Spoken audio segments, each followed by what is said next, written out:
I'm Gayle Laakmann McDowell, author of Cracking the Coding Interview. Today I'm going to cover the lonely integer problem.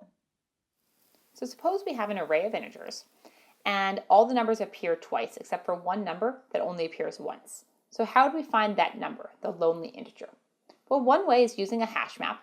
So we can store all of the elements in a hash map and count how many times each character appears, or each integer appears. If something only appears once, then that is, of course, the lonely integer.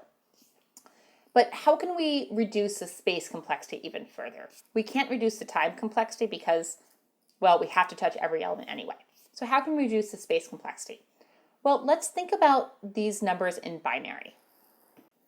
The reason why binary is a good bet here is that if we want to reduce the space complexity, we're probably talking about constant space, and that means we can't keep really any data structures. So we don't have that much else to work with other than some sort of crazy bit issue. So let's think about the bits here.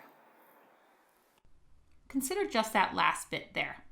If every number appeared twice, and literally every single number, then we'd see an even number of ones. If we don't see an even number of ones, so if we see an odd number of ones, then that means that there's a 1 in that bit for the lonely integer. So we could go through and actually count the number of ones. Another thing we could do is just XOR everything. Because there's an even number of ones, we'll wind up with a 0, which means that the lonely integer has a 0. But if there's an odd number of ones, we'll wind up with a 1. So XORing all of those, in this case, will give us a 1 here. Now, what about this next bit here? Well, if we XOR all of these, again, we're going to get a 1. And if we XOR all of these here, we're going to get a 0 because we have an even number of 1s. And 1 XOR with 1 is 0. And if we XOR all of these, again, we have an even number of 1s. We have 2 1s, so we're going to get a 0 here. So what we can do, actually, rather than walking through this bit by bit by bit, we can walk through our whole list, XOR all the values, and interestingly, that resulting value will be the lonely integer. So implementing this is now almost trivial. We just have some result which starts off at 0, walk through each value in my array, and XOR everything together. And then just return my result.